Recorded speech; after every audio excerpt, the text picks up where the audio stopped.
আজকের অতিথি সিনিয়র সাংবাদিক মাসুদ কামাল এবং আমার সাথে আরো আছেন এবি পার্টির সাধারণ সম্পাদক ব্যারিস্টার আসাদুজ্জামান ফুয়াদ। স্বাগত জানাচ্ছি আপনাদের দুজনকেই। আমি শুরু করব যেটি আজকের দিনে একটা আলোচিত বিষয়। জাতিসংঘ তদন্ত কমিটি যে প্রতিবেদনটি দিয়েছে 1 জুলাই থেকে 15 আগস্ট, এই ঘটনায় 1400 জনের মতো মারা গেছেন বলে সেই তদন্ত প্রতিবেদনে বলা হচ্ছে, এবং সরাসরি সাবেক প্রধানমন্ত্রী, স্বরাষ্ট্রমন্ত্রী এবং সিনিয়র অফিসিয়ালদের নির্দেশনায় হত্যাকাণ্ড ঘটেছে বলে তদন্ত প্রতিবেদনে বলা হচ্ছে। সেটিকে মানবতা বিরোধী অপরাধ হিসেবে বলা যেতে পারে বা আখ্যায়িত করা যেতে পারে বলে বলা হচ্ছে। আমি আপনাদের দুজনের কাছ থেকে একটু মন্তব্য শুনবো। ব্যারিস্টার ফুয়াদ, আপনার কাছ থেকে একটু আগে শুনবো, এবং শুনবো এটিকে আসলে আহ শুধু প্রতিবেদন হিসেবে থাকবে, এটিকে কি বিচারিক ক্ষেত্রে কোনো কাজে লাগানো যাবে? ধন্যবাদ আপনাদেরকে। আজকে যে 114 পৃষ্ঠার যে রিপোর্ট দেওয়া হয়েছে জাতিসংঘের মানবাধিকার হাই কমিশনারের অফিস থেকে, এখানে খুব মৌলিকভাবে এমন কোনো কথা নাই যেটা আসলে আমরা জানি না, অথবা আমরা গত 16 বছর থেকে যারা এই ফ্যাসিবাদ বিরোধী আন্দোলন করেছি, কথা বলেছি বিভিন্ন ফোরামে, এগুলোর ব্যাপারে আমরা কথা বলি নাই, এমন কোনো সারপ্রাইজিং এলিমেন্ট এখানে নাই। তাহলে এটার মৌলিকত্ব কোথায়? এটার মৌলিকত্ব হচ্ছে কথাটা কে বলছে। জাতিসংঘ বলছে। আমরা যখন ইন্ডিভিজুয়ালরা এরকম অনেকবার এই কথাগুলো বলেছি, আমরা ইন্ডিভিজুয়াল আকারে বলেছি, দল আকারে বলেছি, কিন্তু এখন জাতিসংঘ বলছে, এবং জাতিসংঘের এই রিপোর্টের মধ্য দিয়ে আওয়ামী লীগ যে একটা গণহত্যাকারী রাজনৈতিক এন্টিটি, আওয়ামী লীগ যে একটা ক্রিমিনাল সিন্ডিকেট ডেভেলপ করেছে, আওয়ামী লীগের এমপি মন্ত্রী এবং তৎকালীন ব্যুরোক্রেসি প্রশাসন যে গণহত্যা, মানবতা বিরোধী অপরাধ, গুম খুনের সাথে, মানবাধিকার লঙ্ঘনের সাথে জড়িত ছিল, এটার একটা ইন্টারন্যাশনাল রেকগনিশনের জায়গা তৈরি হয়েছে। এবং সেটার মধ্য দিয়ে যেটা হবে সেটা হচ্ছে রাজনীতিতে এই ধরনের গণহত্যাকারী দল আকারে পরিচিত এবং স্বীকৃত ব্যক্তি এবং দল ফিরে আসবার যে সম্ভাবনাটুকু ছিল, তার ন্যূনতম সম্ভাবনা আমি দেখতে পাচ্ছি না দীর্ঘমেয়াদে। থার্ড যেটা মূল্যায়ন সেটা হচ্ছে যে এটা দিয়ে করণীয় জায়গাটা কোথায়, এটা রাষ্ট্র এখন এটা দিয়ে কি করবে। রাষ্ট্র যদি গণতান্ত্রিকামী হয়, সাধারণত যেটা করে, রাষ্ট্র যদি মানবাধিকারকে সিরিয়াসলি গুরুত্ব দেয়, তখন তারা যেগুলো করে এই রিপোর্ট গুলোকে নিয়ে তারা একটা কমিশন করে দেয়। আইডিয়ালি ধরেন বাংলাদেশে যেটা করা দরকার সেটা হচ্ছে আমাদের মানবাধিকার কমিশন যেটা আছে সেটাকে রিঅর্গানাইজ করা দরকার।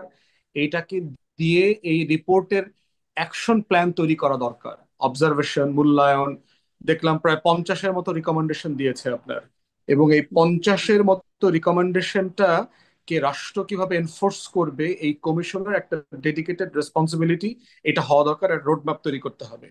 ফোর্থ হচ্ছে যে এই রিকমেন্ডেশন গুলো যে যে মিনিস্ট্রি ডিপার্টমেন্টের সাথে জড়িত, সেই সেই ডিপার্টমেন্ট গুলোকেও এই কাজগুলোকে অ্যাসাইন করতে হবে।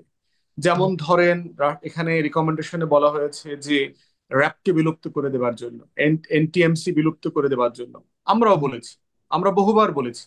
এই অন্তর্বর্তীকালীন সরকার ক্ষমতায় আসার পরও আমরা বলেছি যে ইমিডিয়েটলি একটা ট্রানজিশন প্ল্যান করে র্যাবকে বিলুপ্ত করে দেওয়া দরকার। এতে আমাদের আইন শৃঙ্খলার যে বাস্তবতা আছে তার মোটেও ক্ষতিগ্রস্ত হবে না কোনোভাবে, এটা এটা সীমাবদ্ধ হবে না। তারপরে হচ্ছে তাহলে এটা কিভাবে বাস্তবায়ন হবে। এখানে রিকমেন্ডেশনে বলা হয়েছে যে গোয়েন্দা সংস্থার যে ডিসপ্রপোর্শনেট বাড়াবাড়ি, ডিজিএফআই, এনএসআই, এসবি, ডিবি, তারপরে হচ্ছে কাউন্টার টেরোরিজমের যে সেল আছে, এই প্রত্যেকটা সংগঠনের একটা সিরিয়াস রিভিউ হওয়া দরকার রাষ্ট্রের পক্ষ থেকে। সেটা স্বরাষ্ট্র মন্ত্রণালয় আসলে করতে পারবে না, এটা একটা ইন্ডিপেন্ডেন্ট বডি দিয়ে তাদের কার্যক্রমগুলোকে রিভিউ করা দরকার। এই ধরনের একটা অ্যাকশন প্ল্যান করতে হবে যে এটা অন্তর্বর্তীকালীন সরকারের যে যে ট্রানজিশন টু ডেমোক্রেসি বলছি, এবং এই ডেমোক্রেসি এবং ট্রানজিশন যে উইদাউট জাস্টিস, বিচারহীনতা ছাড়া এই বাস্তবতায় যে সম্ভব না, এই বিচারহীনতার সংস্কৃতি থেকে কিভাবে একটা জবাবদিহিতার সংস্কৃতি, বিচারের সংস্কৃতিতে ফিরে আসা যায়, সেটার জন্য সরকারের একটা রোডম্যাপ তৈরি করতে হবে। জি, ব্যারিস্টার ইতিমধ্যে ফুয়াদ, আপনি বলছিলেন যে এই প্রতিবেদনের মধ্যে থেকে আপনি সম্ভাবনা দেখতে পাচ্ছেন না, মানে এই প্রতিবেদন দেখার পরে যে গণহত্যাকারী দল রাজনীতিতে ফিরে আসবার কোনো সম্ভাবনা আপনি দেখতে পাচ্ছেন না, কিন্তু এই রেকমেন্ডেশনগুলোর মধ্যেই তো বলা আছে কোনো রাজনৈতিক দলকে নিষিদ্ধ না করা, এবং বলা হচ্ছে সুষ্ঠু অবাধ নির্বাচনের কথা, যেখানে অন্তর্ভুক্তিমূলক নির্বাচনের কথাও আমি দেখছিলাম এখানে বলা হচ্ছে। তাহলে তো আবার সেই রাজনৈতিক দলটা অন্তর্ভুক্তি হয়েই যায়, বা তারা তো রাজনীতিতে ফিরেই আসে, কারণ তারা কোনো রাজনৈতিক দলকে নিষিদ্ধ না করার পক্ষে আসলে বলছে। তারা একটা মূল্যায়ন দিয়েছে, রিকমেন্ডেশন দিয়েছে, এবং প্রশ্ন হচ্ছে যে তারা তো আমাদেরকে বিচার করতে বলেছে, আমরা তো বিচার প্রক্রিয়াটা এখনো শেষ করি নাই। এখন প্রশ্ন হচ্ছে যে কারেন্ট ফেনোমেনাতে in principal civil political rights এর যে কনভেনশন আছে, মানবাধিকারের যে কনভেনশন আছে, এই কনভেনশনের মোদ্দা কথাই হচ্ছে যে কোনো রাজনৈতিক দলকে নিষিদ্ধ করা যাবে না। প্রথম প্রশ্ন হচ্ছে যে আওয়ামী লীগ রাজনৈতিক দলের ডেফিনেশনে পড়ে কিনা। যেই দলটা গত 16 বছর ধরে এই দেশে রাজনীতি, রাজনীতির সংস্কৃতি, ভোট, গণতন্ত্র, নির্বাচনকে হত্যা করেছে, যেই দলটা নিজের জনগণের উপরে গণহত্যা চালিয়েছে, একটা দুইটা না, 16 বছর থেকে যে গণহত্যা চলেছে, যেই দলটার নেতা কর্মীরা হাজার হাজার কোটি টাকা লুটপাট করে দেশটাকে একেবারে মানে শূন্য জায়গায় নামিয়ে দিয়ে গেছে, যেই দলটা আমার স্বাধীনতার অঙ্গীকারের প্রত্যেকটা ধারা উপধারা লঙ্ঘন করেছে, সেটা আসলে পলিটিক্যাল পার্টির ডেফিনেশনে পড়ে কিনা। জি, আমার ব্যারিস্টার ফুয়াদ, এই বলে প্রশ্নটা যে আপনি রাখছেন, কিন্তু তারা নিবন্ধিত দল, এত বছর রাজনীতিও করে এসেছে। এখন এই প্রশ্নটা করা যায়, কিন্তু এর উপর ভিত্তি করে কি একটা সিদ্ধান্ত নেওয়া যায়? এটা নিয়ে আরো আবার আপনার সাথে কথা বলবো। আমি মাসুদ কামাল, আপনার কাছ থেকেও একটু মন্তব্য শুনতে চাই একই প্রশ্নের পরে। না, আমি এই এই জিনিসটা আমি একটা জায়গায় ব্যারিস্টার ফুয়াদের সঙ্গে খুবই একমত। সেই জিনিসটা হলো যে এই তদন্তটা করলো কে? এটা করলো জাতিসংঘ। আমাদের এখানে হয় কি, আমাদের যে পলিটিক্যাল কালচারটা, এটা হলো যারা ক্ষমতায় থাকে তারা তাদের মতো করে একটা তদন্ত সব সময় করে, এবং যারা নাকি ক্ষমতা থেকে বিচ্যুত হয়, ক্ষমতাচ্যুত হয়, তাদেরকে একদম চূড়ান্ত একটা মানে আপনার সন্ত্রাসী গোষ্ঠী হিসেবে প্রমাণ করার জন্য ক্ষমতাসীন দল নানা রকম ভাবে মানে আপনার বিভিন্ন তার যে প্রতিষ্ঠানগুলো আছে, সবগুলি প্রতিষ্ঠানকে ব্যবহার করে তাদের বক্তব্য নিয়ে তারা বলার চেষ্টা করে যে ওই দলটা চূড়ান্ত ভাবে একটা সন্ত্রাসী দল। এখন হয় কি, আমি বলি আপনাকে, যে দলটা ক্ষমতা থেকে চলে গেল, যদি সে জনগণের কারণেতে গিয়েছে, জনগণ তাকে চায়নি বলে গিয়েছে, তো যারা চলে যায় তারা নিশ্চয়ই কিছু মন্দ কাজ করে। নিশ্চয়ই মন্দ কাজ না করলে জনগণ তাকে প্রত্যাখ্যান করবে কেন? তারা যে মন্দ কাজগুলি করে, যখন নাকি নতুন সরকার এসে সেই দলটাকে চূড়ান্ত রূপে আপাদমস্তক সন্ত্রাসী প্রমাণ করার চেষ্টা করে তাদের নিজস্ব তদন্তের মাধ্যমে, তখন যেটা হয় যে সাধারণ মানুষের কাছে এটা খুব একটা গ্রহণযোগ্য হয় না। সাধারণ মানুষরা কি চায়, যে তারা যে যে জায়গায় অন্যায় করেছে সেই সেই জায়গায় তাদের বিচার করুন। তাদের যে যে লোকগুলো অন্যায়ের সঙ্গে জড়িত ছিল সেই সেই লোককে আপনি কঠোরতম বিচারের আওতায় আনেন, কোনো আপত্তি নাই। যখন আপনি কি পুরোটাকে যখন আপনি বিচারের আওতায় আনতে চান, তখন যারা আসলেই অপরাধী তারাও কিন্তু এক ধরনের ছাড় পেয়ে যায়। তখন তারাও কিন্তু ওই দলের মাঠ পর্যায়ের নেতাকর্মীর কাছে এক ধরনের সমর্থন অথবা সহানুভূতি পেয়ে যায়। এটা করে ভুলটা আর কি। এইবারও যে জিনিসটা হয়েছে, এখানে যে জিনিসটা হয়েছে পজিটিভ দিক, যেটা সরকার কোনো তদন্ত করেনি, তদন্তটা করেছে জাতিসংঘ। এবং জাতিসংঘে যারা তদন্ত দলে ছিল তারা তদন্ত করার মতো পর্যাপ্ত যোগ্যতা সম্পন্ন ব্যক্তি। তাদের তদন্ত পদ্ধতি এবং তদন্ত করার যে জ্ঞান, তা নিয়ে কিন্তু প্রশ্ন করার কোনো সুযোগ নাই। এমন জি। বলা যাবে না এই তদন্ত দলগুলো জামাত করে অথবা বিএনপি করে, এটা বলা যাবে না।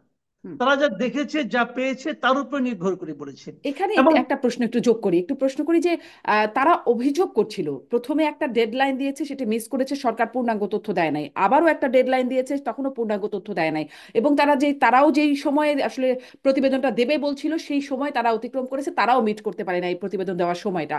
এবং পরবর্তীতে শুনেছিলাম যে পূর্ণাঙ্গ তথ্য না পাওয়ায় তাদের যে প্রতিবেদন সেটাও পূর্ণাঙ্গ হবে না, বা পূর্ণাঙ্গ প্রতিবেদন হয়তো তারা দিতে পারবে না, এরকম একটা কথা জাতিসংঘের তদন্ত কমিটি বলেছিল। পরবর্তী থেকে পূর্ণাঙ্গ তথ্য তারা পেয়েছিল বা সরকারের পক্ষ থেকে দেয়া হয়েছিল, তারা যে এইটা তদন্ত আমি আসলে খুব। রিপোর্টটা দিয়েছে, তারা যে সর্বশেষ যেটা দিয়েছে, সেখানে তারা কোথাও উল্লেখ করে নাই যে এটা একটা অসম্পূর্ণ তদন্ত রিপোর্ট।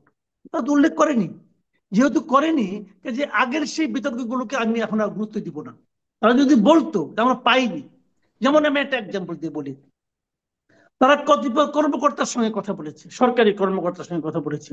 সরকারের সে কর্মকর্তারা বলেছেন যে সরকার প্রধান মানে শেখ হাসিনা অথবা স্বরাষ্ট্রমন্ত্রী অথবা এর মন্ত্রী পর্যায়ের লোকজন বলেছিল যে প্রত্যেকটা বাহিনী, আইন শৃঙ্খলা রক্ষাকারী বাহিনী, তারা যেন আইনের মধ্যে থেকে তাদের পদক্ষেপগুলো নেয়। তারা যেন আইন বহির্ভূত কোনো কাজ না করে, মানে মাত্র অতিরিক্ত যেন বল প্রয়োগ না করে। এই ধরনের কথা কতিপয় ঊর্ধ্বতন কর্মকর্তারা তদন্ত কমিটিকে বলেছেন।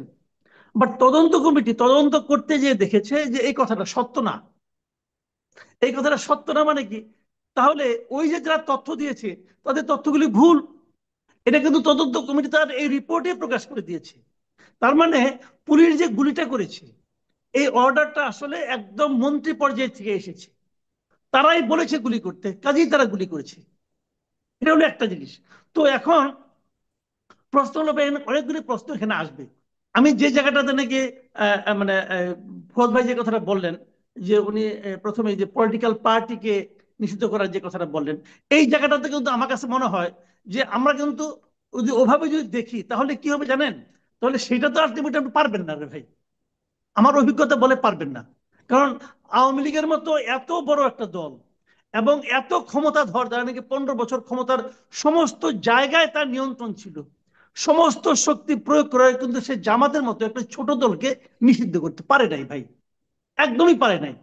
শেষ মুহূর্তে এসে যখন তার ক্ষমতা যায় তখন একটা গায়ের জোরে একটা অর্ডার দিয়ে তারপর তো তারা নিজেরাই চলে গেছে। পারে নাই কিন্তু 14-15 বছরে পারে নাই নিষিদ্ধ করার। আর যা তারা করেছে অলিখিত নিষিদ্ধের মতো করে রেখেছিল, তাতে জামাতের ক্ষতির চেয়ে উপকার হয়েছে বেশি। জামাত সমস্ত জায়গায় কিন্তু আরো বেশি করে ঢুকে গেছে এবং তারা সময় দিতে পেরেছে। কাজে এটাই হয়, একটা দলকে নিষিদ্ধ করা যায় না এভাবে। দলের যারা নেতৃত্ব, যারা এই দলটাকে দুষ্ট পথে খারাপ পথে হাঁটিয়েছে, মানে পরিচালিত করেছে, যারা নাকি এই সমস্ত অপকর্মের সঙ্গে জড়িত ছিল, তাদেরকে আপনি যদি বিচার করেন এবং তারা যদি নেতৃত্বে নতুন করে আর না আসতে পারে, তাহলে কিন্তু ওই দলটা নতুন নেতৃত্বের মাধ্যমে আবার কিন্তু আসতে পারে। এবং সেটাই হবে সবচেয়ে গণতান্ত্রিক। তা না হলে হবে কি, চোরাগুপ্তা হামলা টামলা অনেক কিছু বেড়ে যাবে, যেটা দেশটাকে একটা চূড়ান্ত অস্থিতিশীলতার দিকে ঠেলে দিবে। তবে এই জিনিসটা এখানে প্রমাণ হয়েছে, যেটা আমি আপনার বটম লাইনটা বলি, এই রিপোর্টে আমি যে জিনিসটা বুঝতে পেরেছি যে ভাই, শেখ হাসিনা আর আলোচনায় থাকবে না বাংলাদেশে। সে বাংলাদেশের রাজনীতিতে এখন একটা পরিত্যক্ত ব্যক্তিতে পরিণত হয়েছে। এটাই হচ্ছে এই রিপোর্টের আমার কাছে মনে হয় বটম লাইন। জি।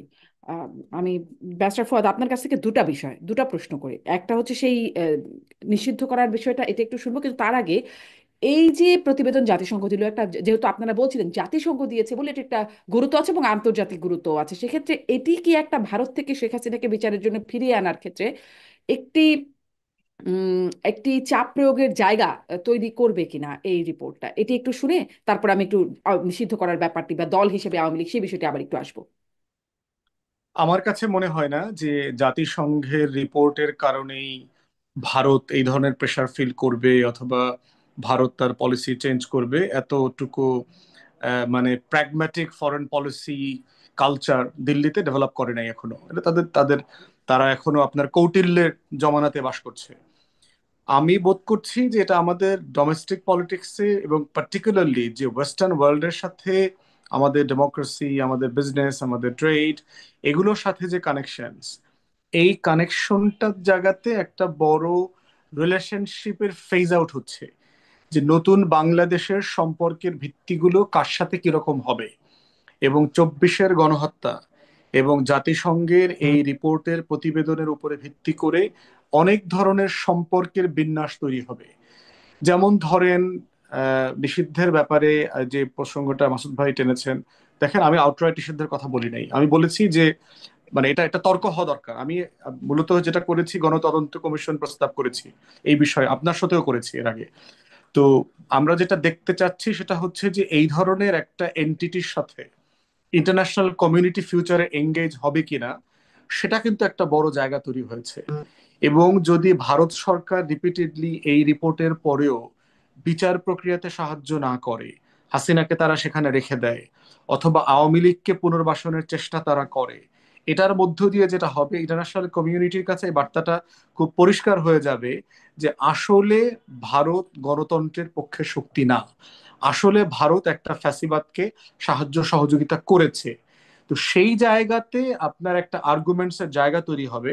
এবং ইন্টারন্যাশনাল কমিউনিটিকে, যারা আমরা বারবার বলেছি যে দিল্লির চোখ দিয়ে ভারত বাংলাদেশকে না দেখার যে ডিপ্লোম্যাসি, সেইটা চালু করবার জন্য, এবং সেই চালু করার দাবিটা এখন আরো বেশি জোরদার হবে। বাংলাদেশের সাথে ওয়াশিংটনকে, ব্রাসেলসকে, লন্ডনকে একটা ইন্ডিপেন্ডেন্ট জায়গা থেকে সম্পর্কটা তৈরি করতে হবে, এবং এই নতুন রিলেশনশিপ রিবিল করবার জায়গাতে এই রিপোর্টটা একটা গুরুত্বপূর্ণ বেঞ্চমার্ক হিসেবে কাজ করবে। জি। আর একটু নির্বাচনের বিষয় যেটি বলছে, তারা বলছে সুষ্ঠু নির্বাচন, এই প্রতিবেদনের রিকমেন্ডেশনের মধ্যে একটা আছে সুষ্ঠু নির্বাচনের কথা বলছে। আমি দেখছিলাম যে ডক্টর ইউনূসের সাথে যুক্তরাষ্ট্রের চার্জ অ্যাফেয়ার্স এর ট্রেসি জ্যাকবসন তার যে বৈঠক হয়েছে সেখানেও তিনি অন্তর্ভুক্তিমূলক নির্বাচনের কথা আহ, এই বিষয়ে জোর দিয়ে বলেছেন। আহ, আসলে প্রথমে এইটা একটু জানি, নির্বাচনটা কি ডিসেম্বরে হবে, যেটি মির্জা ফখরুল ইসলাম আলমগীর যে ইঙ্গিতটা পেয়ে আসলেন? তারপর নির্বাচনে কে যাবে না সেটি নিয়ে শুনি, আপনার কাছ থেকে শুনি ব্যারিস্টার ফুয়াদ, নির্বাচনটা কি ডিসেম্বরে হবে?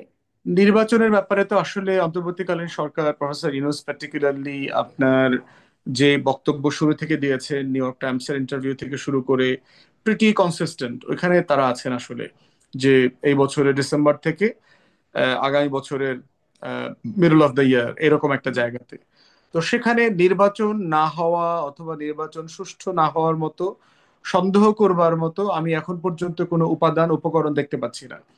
কোনো কারণে যদি কোনো ধরনের পলিটিক্যাল টার্মোইল তৈরি হয় অথবা কোনো অনিশ্চয়তা তৈরি হয়, সেটা একান্তই পরবর্তী এবং it's too remote a reality to be discuss. তো সেই জায়গাতে আমরা বোধ করছি এখন পর্যন্ত নির্বাচন সুষ্ঠু হবে, নির্বাচন গ্রহণযোগ্য হবে, সবাই অংশগ্রহণ করবে, সেই জায়গাতে আমি এখন পর্যন্ত কোনো সংকট দেখতে পাচ্ছি না। আচ্ছা, আপনারা কবে চান নির্বাচন? বিএনপি কে একটা ইঙ্গিত পেয়েছে, আশ্বাস পেয়েছে যে ডিসেম্বরের মধ্যেই হবে, সেটি মির্জা ফখরুল ইসলাম আলমগীর জানাচ্ছিলেন। আমরা আমাদের দলের পক্ষ থেকে শুরুতেই বলেছিলাম, প্রফেসর ইউনূসের সাথে যখন দেখা হয়েছে, 1.5 থেকে 2 বছরের মধ্যে নির্বাচন আয়োজন করবার জন্য। তো যেটা অন্তর্বর্তীকালীন সরকার ঘোষণা করেছে এক্স্যাক্টলি তাই ঘোষণা করেছে তাই? আর কি। আচ্ছা, ধন্যবাদ ব্যারিস্টার ফুয়াদ। জনাব মাসুদ কামাল, আহ, মানে প্রেস সচিব, যেটি প্রধান উপদেষ্টা প্রেস সচিব, পরবর্তীতে যে এই ব্যাখ্যাটি দিচ্ছেন যে সমস্ত রাজনৈতিক দল একমত হলে ডিসেম্বরে নির্বাচন হতে পারে, সেটি কি আসলে হবে বলে মনে হয়? সমস্ত রাজনৈতিক দলের একমত হবার জায়গাটি কি তৈরি হবে? আর ব্যারিস্টার ফুয়াদ সুষ্ঠু বা মানে একটা নির্বাচনের বিষয়ে কোনো সন্দেহ পোষণ করছে না, আপনি কোথাও কোনো সন্দেহ দেখছেন কিনা? বিএনপি কিন্তু নিরপেক্ষতা ইস্যুতে একটা প্রশ্নবোধক চিহ্ন দিয়ে রেখেছে। আচ্ছা, আমি নির্বাচন নিয়ে বলার আগে আমি একটু আপনার আগের প্রশ্নটা যেটা আপনি ব্যারিস্টার ফওয়াদকে করেছিলেন সেখানে একটু আমি টাচ করতে চাই। সেটা হলো, আপনি বলেছিলেন ওনাকে যে ভারত শেখ হাসিনাকে ফেরত দিতে দেওয়ার ক্ষেত্রে এই যে জাতিসংঘের রিপোর্টটা এটা কোনো ভূমিকা রাখবে কিনা। আমি এর প্রসঙ্গে একটা কথা বলি। দেখেন, শেখ হাসিনাকে আমাদের পক্ষে ফেরত পাওয়া আসলে কঠিন। কঠিন এটা আমরাই করে দিয়েছি, কঠিন আমরাই কঠিন করি। আমি দুটো প্রসঙ্গ বলি এখানে।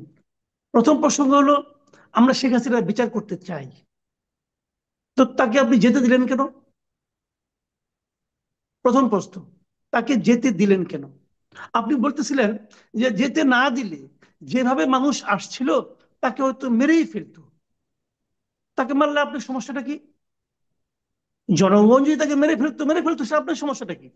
তাকে আপনি যেতে কিন্তু দিবেন কেন? এসএসএফ এর দায়িত্ব তো ছিল না তাকে তাকে কি, তখন তাকে রক্ষা করা, এটা তো তাকে তাদের দায়িত্ব বিদেশে ছিল। পাঠাই দেওয়ার কারো দায়িত্ব ছিল? তাকে বিদেশে পাঠাই দেওয়া কারো দায়িত্বের মধ্যে পড়ে? কি বলেন? তাকে হেলিকপ্টার দিয়ে আপনার ক্যান্টনমেন্টে নিয়ে রাখতে পারতেন। আপনি যদি আপনি তাকে বাঁচাতে চান, ইন্ডিয়া পাঠাতে হবে কেন? ইন্ডিয়া আপনি পাঠিয়েছেন, পাঠিয়ে এখন তাকে আনতে পারতেছেন না, এটা বলেন কেন? কিন্তু তখন তো এই এই হলো সরকার এক ছিল নম্বর না। কথা। আমি শেষ করি কথাটা, এই একটা কথা। দ্বিতীয় কথা হলো, দেখেন, ভারতের সঙ্গে আমাদের একটা চুক্তি আছে যে আমাদের কোনো বন্দী যদি ওখানে থাকে তারা সেটাকে ফেরত দিবে। এই চুক্তির মধ্যে একটা জায়গায় কিন্তু ব্যারিস্টার ফুয়াদ আরো ভালো বলতে পারবেন, উনি আইনজীবী মানুষ, আরো ডিটেল বলতে পারবেন। আমি যতটুকু বুঝি, চুক্তির মধ্যে একটা জায়গায় একটা কিন্তু আছে। কিন্তুটা হলো, যদি আশ্রয়দাতা দেশ মনে করে যে তাকে ফেরত দিলে সে রাজনৈতিক প্রতিহিংসার শিকার হতে পারে, তাহলে তাকে তারা পাঠাবে না। ঠিক আছে? তাহলে ভারত যত কিছুই বলেন, শেখ হাসিনাকে আশ্রয় দেওয়ার কারণে আন্তর্জাতিক অঙ্গনে যে খুব একটা ভালো জায়গায় আছে তা কিন্তু না। আন্তর্জাতিক বিভিন্ন প্রশ্নে তারা কিন্তু কোনো সদুত্তর দিতে এখন পর্যন্ত পারে নাই। তারা কেন শেখ হাসিনাকে রাখছে তাদের এখানে, এখন পর্যন্ত তাদের মুখে কোনো সদুত্তর আমি পাই নাই। যে উক্তিটা শুনে সবাই খুব খুশি হয়ে বাহ বাহ বলছে, এমন কিন্তু আমি পাই নাই। এই প্রশ্নটা আগামী দিনগুলোতে আরো জোরালো হতো।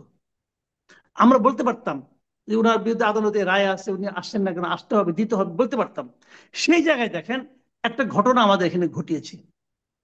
কে ঘটিয়েছে? কিছু লোক 32 নম্বর বাড়ি যে ভেঙে দিয়েছে, এবং এই ভেঙে দেওয়ার ক্ষেত্রে সবচেয়ে বড় ভূমিকা কে পালন করেছে? ওই বিদেশে থাকে প্যারিসে এক ভদ্রলোক পিনাকি ভট্টাচার্য, এই লোকটা করেছে। এবং সে বলে দিয়েছে কিভাবে ভাঙতে হবে, বলে দিয়েছে কিভাবে হাতুড়ি বাটাল দিয়ে হলো ভাঙতে হবে। আপনারা সবাই সেখানে যান, যে ভেঙে ফেলেন। তারপরে এরই ধারাবাহিকতায় সারা দেশে ভাঙচুর চলেছে। আওয়ামী লীগ অফিস ভাঙচুর হয়েছে, বিভিন্ন নেতাদের বাড়িঘর ভাঙচুর হয়েছে। লাভটা কি হয়েছে? লাভটা হয়েছে এটা, আপনি শেখ হাসিনাকে ফেরত আনার না, ফেরত না আনতে পারার যে একমাত্র অপশনটা আছে, সেই অপশনটা তৈরি করে দিয়েছেন। কে তৈরি করে দিল?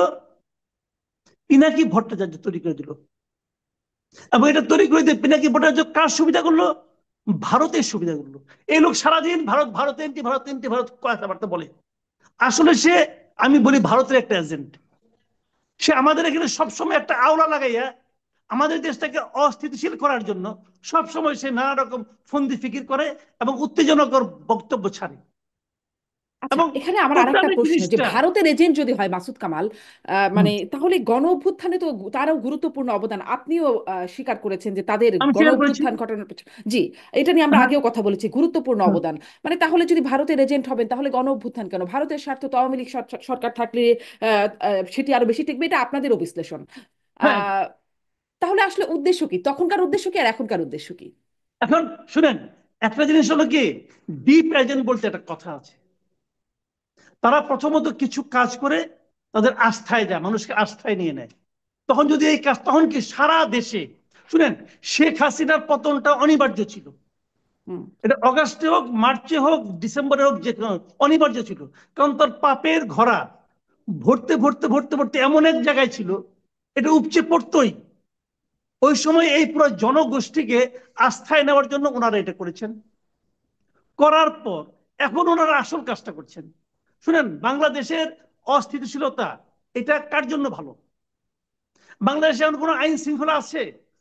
ঘোষণা দেয় অমুক বাড়ি কালকে বুলডোজার নিয়ে গুড়িয়ে দেওয়া হবে, এটা কি আইনের মধ্যে পড়ে? ল এন্ড অর্ডারের কোন সংজ্ঞা এটা ফেলানো যাবে? যাবে না।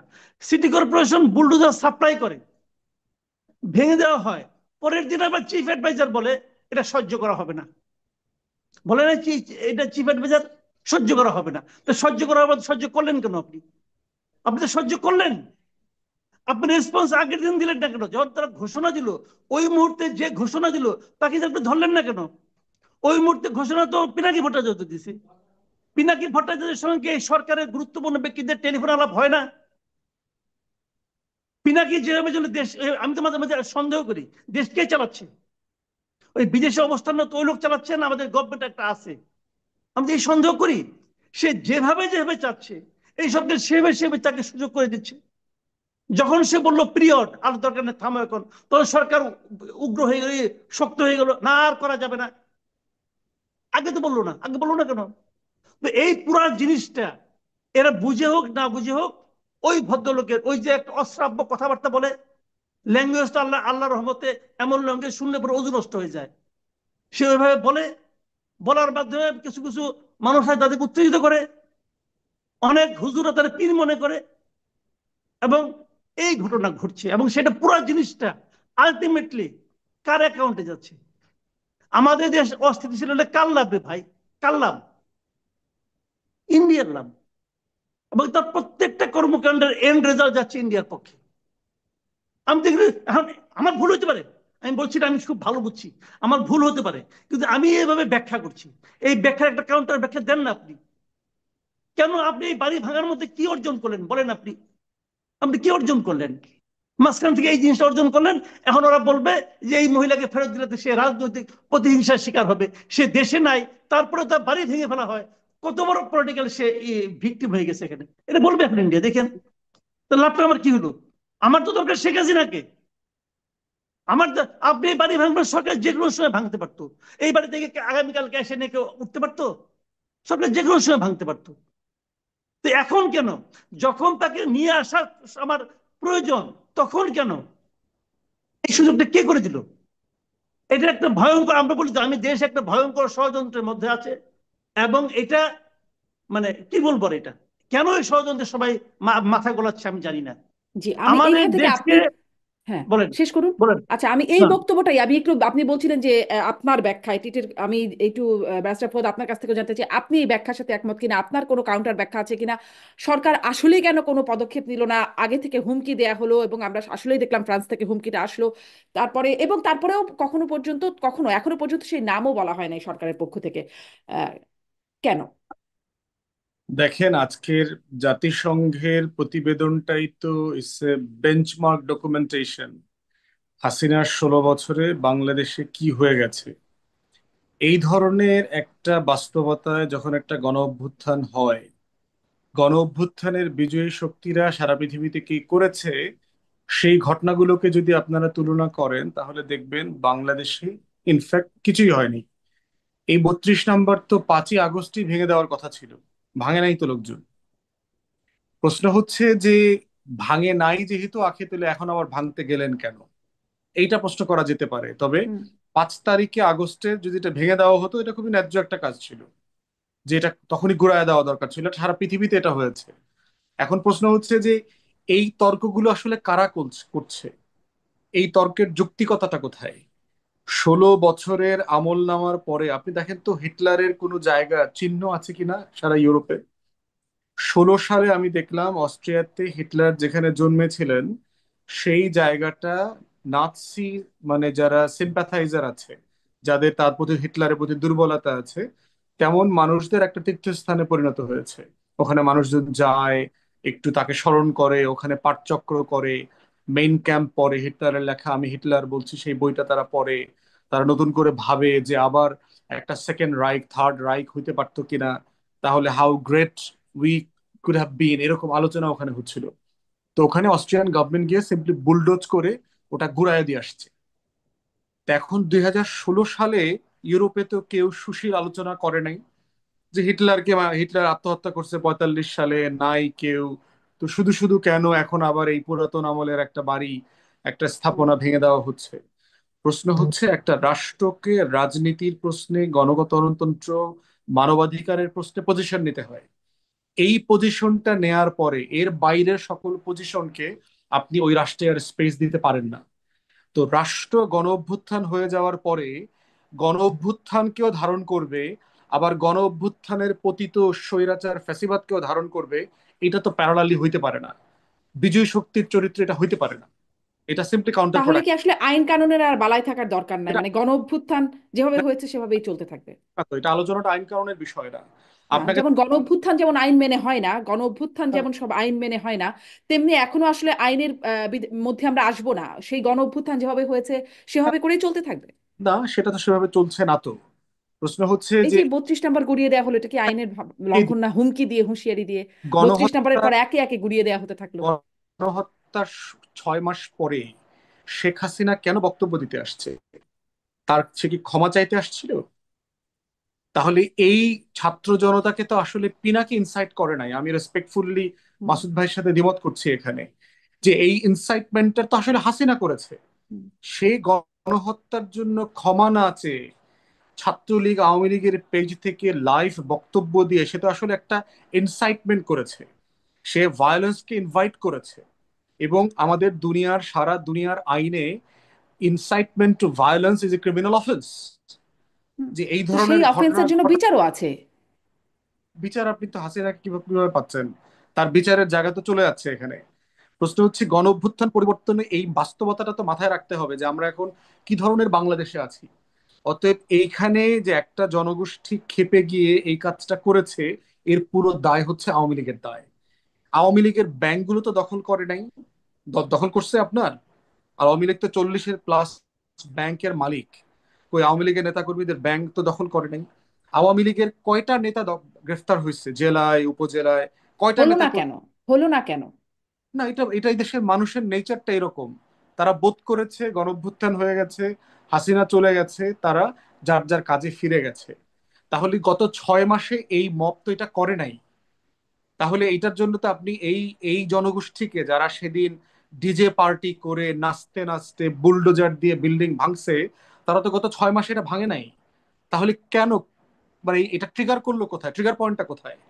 ট্রিগার পয়েন্টটা হচ্ছে হাসিনা 6 মাস আগের যে গণ অভ্যুত্থান এবং গণহত্যার নৃশংসতাটাকে আবার মনে করায় দিয়েছে, উস্কানি তাহলে কি দিয়েছে। এরকম হবে ব্যারিস্টার ফুয়াদ, শেখ হাসিনা আবারও যদি একটা বক্তব্য দেয় তাহলে আবার ভাঙচুর, আবার বক্তব্য দিলে আবার ভাঙচুর, এরকমই কি হতে থাকবে আমাদের দেশে? পরিবার রিলেটেড ভাঙচুর চলতে থাকবে, এটা আমার কমন সেন্স। আমি যতটুকু বুঝেছি যে বাংলাদেশে যে পরিমাণ ক্ষিপ্ত হয়ে আছে জনগোষ্ঠী, গত 16 বছরের মজলুম যারা, আজকে দেখেন আপনি প্রফেসর ইউনুস আয়নাঘর ভিজিট করতে গেছে, একটা র্যাবের উত্তরার যে হেডকোয়ার্টার আছে, এবং ছবিগুলো কি পরিমাণ নৃশংস, যেটার কথা আমরা বহু বছর আগে থেকে, মাস থেকে জানি। ওখান থেকে যারা ফিরে আসছে, এবং একজন আমাদের পেশার একজন আইনজীবী ব্যারিস্টার আরমান, যেখানে 8 বছর ওখানে ছিলেন গুম হয়ে, তিনি প্রফেসর ইউনূসকে ঘুরে ঘুরে দেখিয়েছেন। আপনি এখন এই তরুণদের কথা চিন্তা করেন, যেই 1 কোটি 1.5 কোটি 2 কোটি তরুণ রাস্তায় ছিল জুন জুলাই আগস্টে, সে যখন আজকে হাসিনার এই বক্তব্য দেখে, ইনসাইটমেন্ট দেখে, সে চিন্তা করে যে এপিসি থেকে আমার একজন সহকর্মী, আমার একজন সহযোদ্ধার জীবন্ত লাশটাকে কিভাবে ফেলে দেওয়া হয়েছে। তখন তার মাথায় ট্রিগার করে যে সাভারে আমার সহযোদ্ধাদেরকে হত্যা করে 6 জনকে পুরায় মেরে ফেলছে। তখন তার মাথায় ট্রিগার করে যে আমার 1400 কমরেডকে স্নাইপার দিয়ে বুলডোজ করে মেরে ফেলছে। স্বাধীনতা যুদ্ধ 71 সালে 500 থানা এই দেশের মুক্তিযোদ্ধারা পড়ায় দেয় নাই। এই বাস্তবতাগুলো তখন ট্রিগার করে যে আমি আসলে যুদ্ধ থেকে বাড়ি ফিরে গিয়েছিলাম, আমি ভুলে যেতে চাচ্ছিলাম জুন জুলাই আগস্টে কি হয়েছিল। হাসিনা এবং তার ল্যাসপেন্সাররা এই ট্রমাটাকে আবার ট্রিগার করেছে। অতএব 32 নম্বরে যা হয়েছে এর absolute legal, judicial, criminal responsibility হচ্ছে হাসিনার এবং আওয়ামী লীগের। এবং তারা কিছুদিন পর পরে যে এই যে ইনসাইটমেন্ট গুলো করছে, এরপরে দেখবেন ইতিমধ্যে কিন্তু সোশ্যাল মিডিয়াতেই আওয়াজ তুলছে যে আমরা বঙ্গবন্ধু এভিনিউতে আওয়ামী লীগের অফিসটা ঘুরায় দিব, আমরা টুঙ্গিপাড়ায় শেখ মুজিবের মাজারটা ঘুরায় দিব। সেই নির্দেশনাও আসছে। তো এই অলরেডি কিন্তু এই আলোচনাগুলো আসছে। এবং হুম। আপনাকে মাথায় রাখতে হবে, আমি আপনি কিন্তু একটা স্বাভাবিক পরিবেশে এখন নাই। আপনি হয়তো আছেন, কিন্তু আমরা যারা রাস্তাঘাটে ছিলাম, আমরা কিন্তু নিজেরা বুঝি যে আমরা কিন্তু একটা স্বাভাবিক চরিত্র ধারণ করি না। এই বাস্তবতার পুরো ট্রমার যে ন্যাশনাল ট্রমা, এই ন্যাশনাল ট্রমা হচ্ছে 16 বছরের ফ্যাসিবাদের আচরণ। জি। অতএব সেই জায়গাতে আমাদেরকে খুব মানে সুশীলতা দেখানোটা, আপনি দেখেন এই যে বাংলা একাডেমিতে কি হয়েছে। বাংলা একাডেমিতে এই যে একটা প্রকাশককে পরে যে গ্রেফতার করা হইলো, এই পুরো ইনসাইটমেন্টটা দেখেন। আপনি যেখানে ইসলামিক বইগুলোর একটা দোকান দিছে, ওইখানে গিয়ে একটা দোকান দিছেন, দোকান দিয়ে ওইখানে আপনি পাবলিকলি তসলিমা নাসরিনের বই বিক্রি করতেছেন, প্রতিদিন জয় বাংলা স্লোগান দিতেছেন, অনলাইনে আপনি তসলিমা নাসরিনের বই করতেছেন। প্রশ্ন হচ্ছে আপনি এটা এটা কি ভদ্রচিত পাবলিকেশন, প্রচার প্রপাগান্ডা? আমার কাছেই তো আপনার 101টা পাবলিকেশনের মেসেজ আসছে, ভাই একটু লাইব্রেরিতে আসবেন, বই মেলাতে আসবেন, প্রমোট করবেন, দেখবেন আমরা কি করছি, আমাদের ক্যাটালগ পাঠাচ্ছে। তাহলে ক্যাটালগ প্রমোট করা আর ওই ভবঘুরে মাতাল যেটা করেছে, সে কি আসলে এটা প্রমোট করেছে, না সেটা ইনসাইট করেছে, সে চাচ্ছিল? ঠিক একইভাবে এই ট্রাপে কিছু ছাত্ররা এবং ওখানকার যারা মানে মানে ঘুরন্ত যারা বইমেলাতে আসছে, তারা এই ট্রাপে পা দিয়েছে। 32 নম্বরে দেখেন যে মেয়েটা গেছে, এখানে আপনি দেখতে পাচ্ছেন যে একটা অ্যাংরি ক্রাউড এখানে আসছে। সেখানে গিয়ে কেন আপনি শেখ মুজিব ভালো, জাতির জনক ভালো, এইটা সেটা বলার চেষ্টা করছেন? এটা কি কোনো শুভ বুদ্ধিতার লক্ষণ? এটাকে কোনো মানে একটা সুস্থ রেশনাল মানুষ এটা করতে পারে? এগুলো তো সেট আপ করা জিনিস। এই সেট আপ জিনিস আমরা যারা ন্যূনতম গোয়েন্দা সংস্থা সম্পর্কে আমাদের আইডিয়া আছে, লেখাপড়া আছে, আমরা তো এগুলো বুঝি। তাহলে সেই জায়গায় বুঝতে হবে যে এই জাতির ন্যাশনাল ট্রমাটা কোথায়। জি, 1400। তাহলে মানে কেউ উস্কানি দিবে বা দিতে থাকবে আর কেউ ভাঙতে থাকবে, তাহলে রাষ্ট্র কি করবে? আমি একটু মাসুদ কামালকেও শুনে আসি, তারপর আবারও আপনার কাছে এই বিষয়টা একটা খুবই মানে মৌলিক একটা জায়গা, আমি আমার মনে হয় মাসুদ কামাল আপনার কাছ থেকে একটু শুনি। দেখেন, এই কাজটা যে ভালো হয় নাই সেটা তো প্রধান উপদেষ্টা একদিনে দুইবার বিবৃতি দিয়ে বলেছে। সে তো একদিনে দুইবার বিবৃতি দিয়েছে, পরের দিন দুইবার। আর ফুয়াদ সাহেব যে কথাটা বলেন, ফুয়াদ ভাই এই কথাটা আমি খুবই একমত, যে উস্কানি কিন্তু দিয়েছে শেখ হাসিনা। আমি এটা সঙ্গে একমত। কিন্তু শেখ হাসিনা এখন যে বক্তৃতাটা দিল, সে যে মানে অনলাইনে আসলো, কাল্লা বুঝছে উস্কানি দেবার আগেই কিন্তু ভাঙচুরটা শুরু হয়ে না। গিয়েছিল মাসুদ হোক, কামাল। উস্কানির ঘোষণা আগে আসছে, হ্যাঁ, হ্যাঁ, হ্যাঁ, ভাষণের ঘোষণা, ভাঙচুরের হ্যাঁ। ঘোষণা আগে আসছে। উস্কানির ঘোষণাও আগে আসছে, ভাঙচুরের ঘোষণাও আগে আসছে। ভাঙচুরের ঘোষণার ব্যাপারে এটা নিয়ে আপনার সোশ্যাল মিডিয়ায় বলা হয়েছে, পিনাকি সাহেব এখান থেকে উস্কানি দিয়েছেন ভাঙচুর করার জন্য। প্ররোচনা দিয়েছেন। আমার কথা হলো, শেখ হাসিনা উস্কানি দিয়েছে। শেখ হাসিনা কি আমার আয়ত্তের মধ্যে আছে, নিয়ন্ত্রণের মধ্যে আছে? নেই। পিনাকি সাহেব উস্কানি দিয়েছে। পিনাকি সাহেব কি আমার নিয়ন্ত্রণের মধ্যে আছে? নেই। আমার নিয়ন্ত্রণে কি আছে? আমার নিয়ন্ত্রণে আছে ধানমন্ডি এলাকাটা। আমি কেন সেটা হতে দেব? আমি কি সেটা হওয়ার জন্য, এই যে যে কথাটা ফজল বললেন যে মানুষের ট্রমাটাইজ হয়ে গেছে, মানুষের স্বাভাবিক বোধ বুদ্ধি লোপ তো পেয়েছে অবশ্যই, এটাকে সমর্থন করার কোনো সুযোগ নাই। উনিও কিন্তু মনে মনে সমর্থন করতে চান কিনা আমি জানি না, কিন্তু প্রকাশ্যে কিন্তু সমর্থন করেন নাই। কারণ করতে পারবেন না, উনি আইনের লোক, পারবেন না করতে। এটাকে সমর্থন করার কোনো সুযোগ নাই। হ্যাঁ, একটা কথা বলছেন যে মানুষের মানসিক অবস্থাটা কি ছিল, সেটা যদি আমরা বুঝতে পারি তাহলে হয়তো এর কারণটা ধরতে পারবো। কারণটা আপনি ধরেন, হিট অফ দ্য ধরেন আপনি আপনার আপনি আপনি একজন লোক এসে মনে করছে আমার খুবই একটা অপমান করলো, আমার একজন আত্মীয়কে, আমার স্ত্রীকে, আমার কন্যাকে খুব অপমান করলো, ধরলো, সে আমার আয়ত্তের মধ্যে আসলো, আমি নিজেকে নিয়ন্ত্রণ করতে পারলাম না, তাকে আমি একটা কোপ দিয়ে বসলাম। আমার মারাটাকে আপনি ইমোশনালি জাস্টিফাইড করতে পারলেন, লিগালি পারবেন? লিগালি পারবেন? তা রাষ্ট্র তো, রাষ্ট্র বিচার আইন, এটা তো লিগালি চলবে। সেই লিগালি আমার গভর্নমেন্ট কি করেছে? কিচ্ছু করেনি, চুপচাপ বসে থাকছে। এবং অবশ্য বসে থেকে ইনস্ট্যান্ট প্রভোকেশনের কারণে এটা একটা পরের লিগ্যাল দিন জায়েজও একটা হয়ে যায়। বিবৃতি দিয়েছে। সেই বিবৃতিটা দেওয়ার পর তার মনে হয়েছে এটা বিবৃতি তো ঠিক হলো না, তার ঠিক 4-5 ঘন্টা পরে আরেকটা বিবৃতি দিয়েছে। ওই দিন রাত্রে 1টার সময় বিবৃতি দিয়েছে একটা, আমি একদম হিসাব করে দেখছি, 1টা 3 মিনিট আমি বিবৃতিটা পেয়েছি। তো অত রাতে বিবৃতি দিতে হলো কেন? বুঝতে পারছি ওটা ঠিক হয়নি। এই বিবৃতিটা সারা দুনিয়াকে খাওয়ানো যাবে না, এবং সারা দুনিয়াকে আজকেও খাওয়ানো যায়নি। গভর্নমেন্ট আমি মনে করি, ফুয়াদ ভাই যেটা বললেন যে পোলাপানরা অনেকে শেখ হাসিনার ট্র্যাপে পড়েছে, আমি তো মনে করি যে গভর্নমেন্ট হিমসেলফ ট্র্যাপে পড়েছে। ক্ষতি হয়েছে কার দেখেন? ক্ষতি হয়েছে বাড়িটার, ক্ষতি হয় না। বাড়ি ভাই একটা স্থাবর সম্পত্তি, যে কোনো সময় আবার উঠবে। ঠিক আছে? শেখ হাসিনা, সে তো হাজার হাজার অপরাধ করছে, কিন্তু বুঝাই গেল আজকে। তাকে বিচারের মুখে আনলে তার কি পরিণতি হবে এটা বুঝতে আমার কোনো কষ্ট হচ্ছে না, এবং এটাই হওয়া উচিত, এটা নিয়ে আমার কোনো আপত্তি নাই।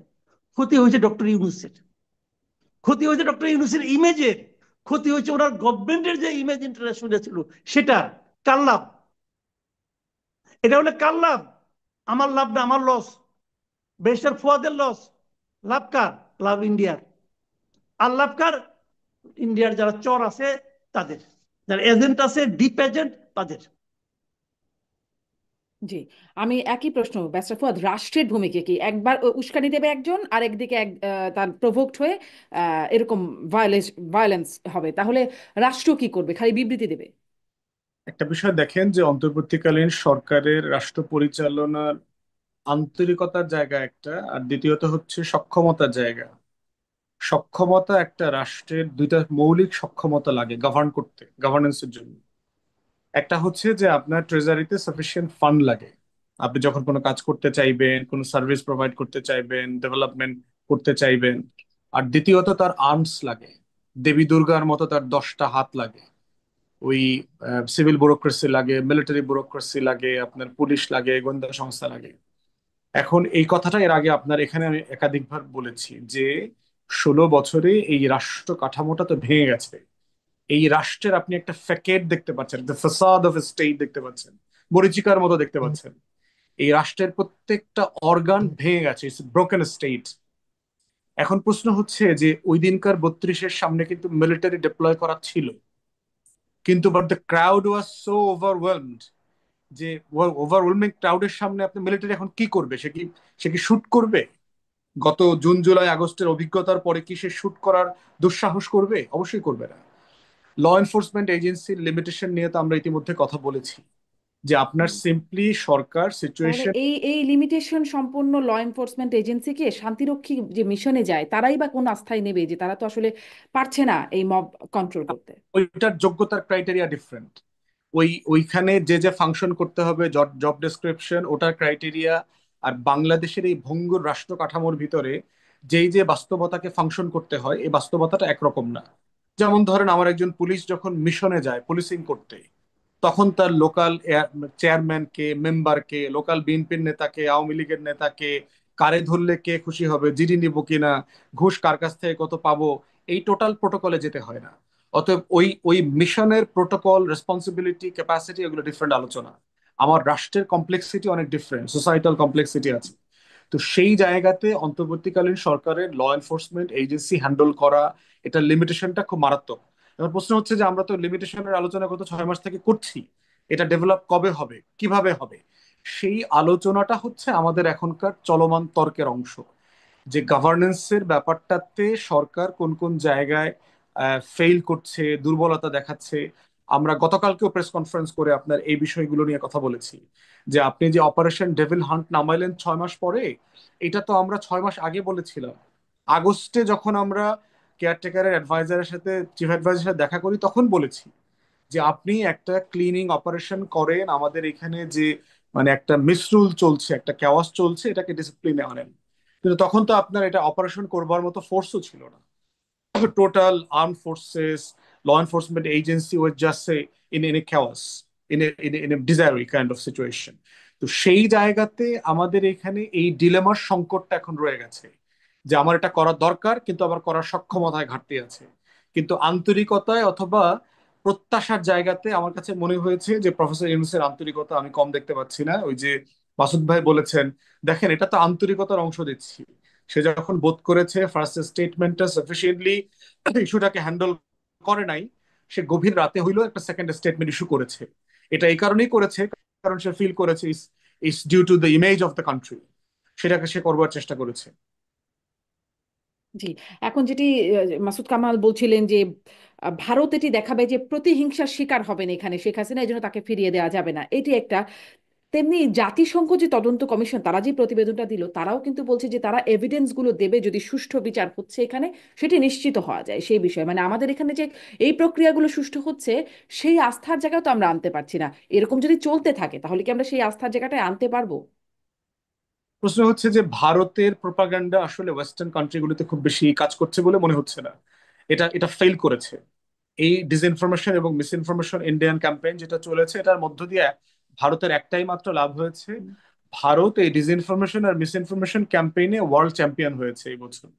এবং বাংলাদেশ যেটা করেছে, এটার মধ্য দিয়ে সে ইকোনমিস্টের মোতাবেক কান্ট্রি অফ দ্য ইয়ার হয়েছে। তো এইটা হচ্ছে তার ক্যাম্পেইনের সাকসেস, যে আমরা ইকোনমিস্টের কান্ট্রি অফ দ্য ইয়ার হয়েছি। আমার কাছে মনে হচ্ছে না রিসেন্টলি গণ অভ্যুত্থান পরবর্তী আমি গত 1-2 সপ্তাহে আপনার ইকোনমিস্টের লেখা, টাইমসের লেখা, ফাইন্যান্সিয়াল টাইমস, যত জায়গায় গ্লোবালি যত লেখাজোখা আসছে, কোনোটাতেই আমি এরকম কিছু পড়ি নাই যে আমাদের সরকার আন্ডারমাইন্ড হচ্ছে, ল এনফোর্সমেন্ট চ্যালেঞ্জড হচ্ছে, অথবা এই ঘটনাগুলো নেগেটিভলি পোট্রে করা হচ্ছে। বরং সবাই বলছে যে this is the inevitable reality, যে পোস্ট আপরাইজিং সিচুয়েশন গুলো সারা দুনিয়াতে যা যা হয়, এখানে তাই তাই হয়েছে, বরং ডিসপ্রপোর্শনেটলি যা এক্সপেক্ট করা হয়েছিল সেটা হয় নাই। সবাই তাই বলেছে।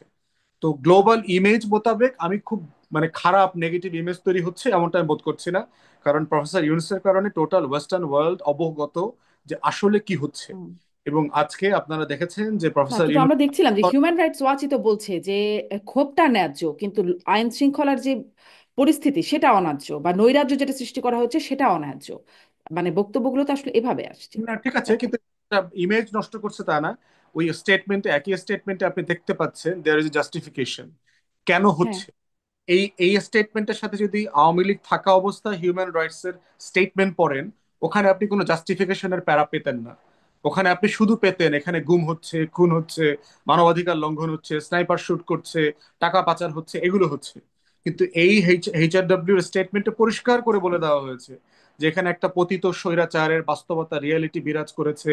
এইটার ফলো আপে যে ঘটনাগুলো ঘটছে, বাকিটা হচ্ছে আমাদেরও প্রত্যাশা, আপনারও প্রত্যাশা, মানবাধিকার সংগঠন জাতিসংঘেরও প্রত্যাশা, যে রাষ্ট্র আকারে আমরা ট্রানজিশনের দিকে যাব, স্টেবল হব, ল এনফোর্সমেন্ট সিচুয়েশন বেটার করবে, ভালো পারফর্ম করবে।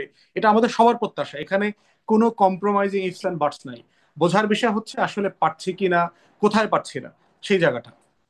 জি, মাসুদ কামাল, যেই প্রশ্নটি যদি মানে তার মানে এরকম উস্কানি আসতে থাকতে পারে এবং এরকম আরো ভাঙচুর চলতে পারে, সামনে অস্থিরতা আরো চলতে পারে, সেক্ষেত্রে নির্বাচন, বিএনপি যেই বিষয়টা নিয়ে শঙ্কার মধ্যে আছে, নির্বাচন, এই নির্বাচনের উপরে কি বা নির্বাচনের সময় সেগুলোর উপরে কি এই অস্থিরতা প্রভাব ফেলবে, যেটি বিএনপি আসলে আশঙ্কা করছে? শুনে, নির্বাচনের উপরে আসলে অনেক কিছু প্রভাব ফেলবে। দেখেন, নির্বাচন নিয়ে এখন পর্যন্ত কিছু কথা আলোচনা হচ্ছেই না। সেগুলি কিন্তু আর কয়দিন যখন নির্বাচনের একটা রোড ম্যাপ ঘোষণা করা হবে, তখন তফসিল ঘোষণা করা হবে, তখনই কিন্তু মানুষ ওই জিনিসটা জানতে চাইবে যে ওইগুলি কি। সেটা কি জানেন? প্রথম যে প্রশ্নটা উঠবে সেই প্রশ্নটা হলো, এই সরকার কি নির্বাচনের সময় নিরপেক্ষ থাকতে পারবে?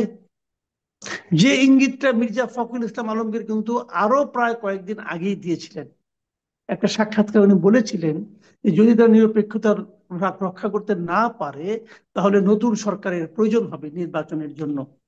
এবং এটা এখন ইতিমধ্যে ভ্যালিড কোশ্চেন হিসাবে আমি মনে করি আসতে শুরু করেছে। আমি একটা এক্সাম্পল দিয়ে বলি যে এখন এটা স্পষ্ট হয়ে গেছে আর দু একদিনের মধ্যে ছাত্রদের একটা রাজনৈতিক দল হতে যাচ্ছে। এবং এটাও স্পষ্ট যে প্রধান উপদেষ্টা ডক্টর মোহাম্মদ ইউনূস উনি ফিনান্সিয়াল টাইমসকে যে পডকাস্টে যে ইন্টারভিউটা দিয়েছিলেন, সেখানে উনি স্পষ্ট করেই বলেছেন যে ছাত্রদের এই রাজনৈতিক দল করার ব্যাপারে ওনার একটা আগ্রহ আছে, উৎসাহ আছে। উনি বরং এদেরকে উৎসাহ দিয়েছেন যে তোমরা একটা রাজনৈতিক দল করো। কেন দিলেন উৎসাহ? কারণ উনি চান যে ছাত্ররা একটা রাজনৈতিক দল করুক। উনি সবসময় তরুণ নেতৃত্বের কথা বলেন, হয়তো সেই জন্যই উনি চেয়েছেন। অন্যায় কিছু না কিন্তু। তাহলে অন্যায় না হলো, বাস্তবতা হলো এটা যে ছাত্রদের সেই রাজনৈতিক দল অথবা তরুণ নেতৃত্বের সেই রাজনৈতিক দল, তার প্রতি ব্যক্তি ডক্টর ইউনূসের এক ধরনের পক্ষপাতিত্ব আছে। এটা আপনারা শেয়ার করতে পারবেন না, আছে। এখন যদি এই দল রাজনৈতিক ইলেকশনে অংশ নেয় এবং যদি ডক্টর ইউনূসের সরকার ক্ষমতায় থাকে, তাহলে এই সরকার প্রধান হিসাবে উনার যে চাওয়া না চাওয়া, উনার যে পক্ষপাতিত্ব, এটা কি সরকারের উপর প্রভাব ফেলবে না? এটা কি মাঠ পর্যায়ের প্রশাসনের উপর প্রভাব ফেলবে না? ফেলতে বাধ্য, ফেলতে বাধ্য। সেক্ষেত্রে আমি তো মনে করি যে যে নির্বাচনটা সামনে হতে যাচ্ছে, সেই নির্বাচনটা পরিচালনার মতো নৈতিক সক্ষমতা ডক্টর ইউনূস হারিয়েছেন, এটা মনে করি। আমি যদি মনে করি, আমার ভুল হতে পারে, আমি আবারও বলছি, আমার প্রত্যেকটা অপিনিয়ন ভুল হতে পারে, কিন্তু আমি যেভাবে ভাবি আমি সেটা বললাম। যদি এর কেউ পাল্টা যুক্তি দিয়ে আমাকে বোঝাতে পারে না, আমি তারটা মেনে নেবো। আমি কিন্তু কোনো কিছু ধরে বসে থাকবো না। আমার তো ভুল হতে, আমি ক্ষুদ্র মানুষ, ভুল করতে পারি।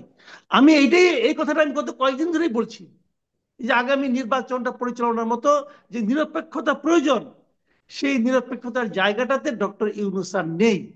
এটাকে আপনি কিভাবে খণ্ডন করবেন? জি, এর কোনো পাল্টা যুক্তি ব্যারিস্টার ফুয়াদ আপনার কাছে আছে? ব্যারিস্টার ফুয়াদ, আপনি শুনছেন আমাকে? দেখেন, এইটা নিয়ে এই কনফিউশনটা তৈরি হয়েছে ফাইন্যান্সিয়াল টাইমসে একটা ইন্টারভিউ দেবার পরে। এবং আমি প্রফেসর ইউনূসের ইন্টারভিউ ইউজুয়ালি হচ্ছে খুব গুছানো কথা বলেন তিনি আর কি, এবং প্রশ্নগুলো উত্তর দেবার ক্ষেত্রে তিনি অনেক সতর্ক থাকেন। তো আমার মনে হয় যে একটা ইন্টারভিউর যে আংশিক অংশটা আমরা পড়েছি অথবা শুনলাম, সেই জায়গাটাতে এই সন্দেহটা করবার মতো এলিমেন্ট আছে। কিন্তু যদি আমি মোটা দাগে তার সবগুলো ইন্টারভিউ দেখি আর কি, যে নিউ ইয়র্ক টাইমস থেকে শুরু করে একেবারে রিসেন্টলি বিএনপির সাথে পরশুদিন যে তিনি মিটিং করলেন, এর সবগুলোর সারাংশ যোগ করলে এখন পর্যন্ত আমি হতাশ হওয়ার মতো অথবা আমি সংকট তৈরি হতে পারে এমন কোনো বাস্তবতা আমি দেখছি না। বিএনপির নেতারা হয়তো পাবলিক স্টেটমেন্ট আকারে অনেক কিছু বলেন, কিন্তু আমার কাছে মনে হয় নাই যে তারাও খুব বেশি শঙ্কিত এটা নিয়ে। কারণ যে ফর্মে নির্বাচন হোক, বিএনপি কে বঞ্চিত করাটা এটা মানে মানে মানে ক্লোজ টু ইম্পসিবিলিটি একটা রিয়েলিটিতে আমরা বাস করছি আর কি। কারণ বাংলাদেশে বিএনপি ছাড়া সকল ভোট কেন্দ্রে পোলিং এজেন্ট দেবার মতো দলও বাংলাদেশে এখন দ্বিতীয়টা আর নাই। তো সেই বাস্তবতায় আপনার বিএনপির নির্বাচনের দাবিটা যেমন তার জায়গা থেকে ন্যায্য, তিনি বঞ্চিত হবেন এমন সম্ভাবনা আমি দেখতে পাচ্ছি না। আর প্রফেসর ইউনূসও দিন শেষে এমন একটা এক্সিট নেবেন না যেটার মাধ্যমে উনি উত্তর প্রজন্মের কাছে সমালোচিত হয়ে থাকবেন, ইতিহাসের কাছে একটা দায়ের জায়গায় উনি থাকবেন, এমনটা আমি বোধ করছি না এখনো।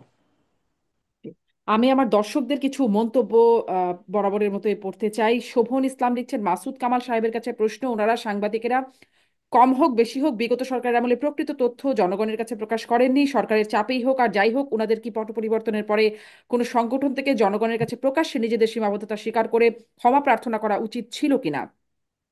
লোকমান হোসেন লিখছেন, মাসুদ কামাল তদন্ত করলে ভালো হতো। উম, অলি হাওলাদার লিখছেন, 6 মাস পরে পরিদর্শন কেন? এই আয়নাঘর দেখতে 6 মাস লাগলো কেন? সাধারণ মানুষের কাছে গ্রহণযোগ্যতাও নেই বলে আমি মনে করি।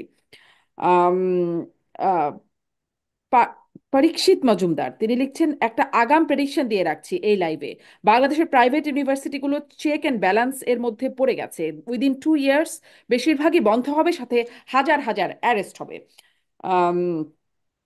মিস্টার বাহার লিখছেন, ফুয়াদ ভাইয়ের কাছে আমার প্রশ্ন, কেন ভাঙে নাই? ওই সময় ভেঙে দিত, 6ই আগস্ট দিন ভেঙে দিত, 7ই আগস্ট সুযোগ ছিল।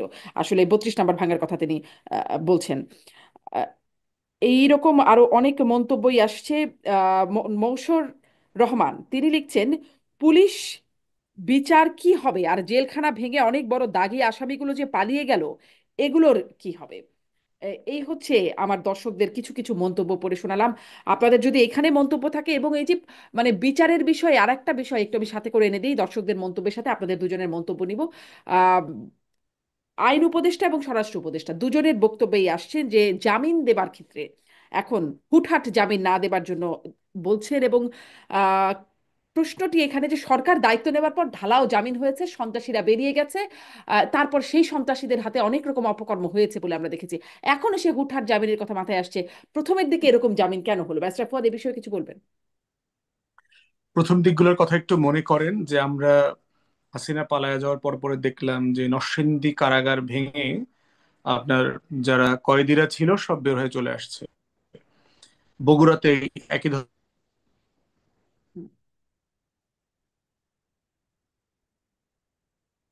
কানেকশন থেমে গেছে। শুটিং এ মাসুদ কামাল। জি। কথা জি, শোনা বলবেন যাচ্ছে। বলবেন। হ্যাঁ, শুনতে পাচ্ছি, বলেন। বলছিলাম যে আপনি যদি শুরুর দিকের কথা মনে রাখেন, 5-6 তারিখে নরসিংদীতে কারাগার ভেঙে কিন্তু কয়েদিরা বের হয়ে আসছে শত শত, হাজার হাজার। কেন হয়েছে? হয়েছে দুটো কারণে। একটা হচ্ছে ওখানকার যারা কারারক্ষী ছিলেন তাদেরকে দায়িত্ব পালনের অংশ হিসাবে রাস্তায় নিয়ে আসা হয়েছিল মারধর এবং মিছিল প্রতিবাদ ঠেকানোর জন্য।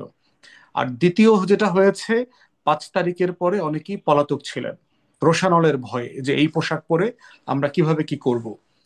এখন আপনি বাস্তবতাটা চিন্তা করেন, জুডিশিয়ারির কথা চিন্তা করেন। এই যে বিশাল সংখ্যক আওয়ামী জাজ, আওয়ামী লীগের বেনিফিশিয়ারি, যারা গত 16 বছর যেই সকল বিচারকরা লক্ষ লক্ষ রাজনৈতিক নেতা কর্মীকে হাজার হাজার দিন রিমান্ড মঞ্জুর করেছেন, হুইল চেয়ারে টর্চার করে হাত পায়ের নখগুলো উঠায় দিয়ে, ভেঙে দিয়ে, মেরুদণ্ডর হাড় ভেঙে দিয়ে, স্নাইপারের অথবা পিস্তলের গুলি দিয়ে আপনার এই হাতের হাড় পায়ের হাড় ভেঙে দেওয়ার পরেও যখন যে মানুষটা হাঁটতে পারছে না তাকে শোয়ায়া নিয়ে আসছে পুলিশ, 6 তলার উপর নিয়ে আসছে, এরপরে তাকে আবার 10 দিনের রিমান্ড দিচ্ছে। এই ধরনের প্রাইভেট পার্টে আপনার ইলেকট্রিক শক দেওয়া, পানি খাইতে চাওয়ার পরে পেশাব খাওয়ানো, এই নির্যাতনের গল্প তো আমরা দেখেছি শুনেছি। তো সেই মানুষগুলোকে কারা তখন রিমান্ডে পাঠাইছে? অধিকাংশ জাজরাই তো এখানে রয়ে গেছে, আওয়ামী লীগের জাজ। এবং আমরা দেখতে পাচ্ছি দুঃখজনক এলিমেন্ট যেটা যোগ হয়েছে, ফ্যাসিবাদ বিরোধী আন্দোলনের সাথে ইনভলভ ছিলেন এমন অনেক রাজনৈতিক দলের উকিলরা এখন ওই আগের বাজে বাজে জাজগুলোর সাথে লিয়াজু করে আওয়ামী লীগ নেতাদের কাছ থেকে বড় অঙ্কের টাকার বিনিময়ে জামিন বাণিজ্য করছেন। এবং আমি এমন ঘটনাও জানি আপনার যে, ধরেন বেক্সিমকোর আইনজীবী কে হবেন, সালমান এফ রহমানের আইনজীবী কে হবেন, রানা প্লাজার সেই রানার আইনজীবী কে হবেন, এগুলো নিয়ে আপনার আওয়ামী লীগের বাইরের আইনজীবীদের মধ্যে আপনার বেশ ঝগড়াঝাটি হচ্ছে, হাতাহাতি পর্যন্ত হচ্ছে, ফাইল ছিনায় নেওয়ার ঘটনা ঘটতেছে, পুলিশের অমুক অফিসারের আইনজীবী কে হবেন। তো এইটা হচ্ছে আপনার বাংলাদেশ, একটা পচনশীল রাজনীতি একটা রাষ্ট্রকে কোথায় পৌঁছায় দিতে পারে। যেই মানুষগুলো 6 মাস 8 মাস আগে কোর্ট প্রাঙ্গণে মিছিল করেছেন হাসিনার প্রতিবাদ, হাসিনার পদত্যাগের জন্য, তারা আজকে সালমান এফ রহমানের বেক্সিমকোর আইনজীবী হওয়ার জন্য লাইন ধরে লবি করছেন। তাহলে এইখানে অনেকগুলো এলিমেন্ট কাজ করছে। এখানে পলিটিক্যাল এলিমেন্ট আছে, এখানে আমাদের শাসন ব্যবস্থার দুর্বলতা আছে, আমাদের জুডিশিয়ারির ডিসফাংশনাল জুডিশিয়ারি আছে, এখানে আইনজীবীদের ভিতরে যে দালালিপনা আছে সেগুলো আছে। তো সবকিছু মিলিয়ে এই ঘটনাগুলো ঘটছে। এবং এটা আবার স্বরাষ্ট্র অথবা আইন উপদেষ্টা চাইলেই এটা বন্ধ হয়ে যাবে না, কারণ এটা একটা কাঠামোগত সমস্যা আছে।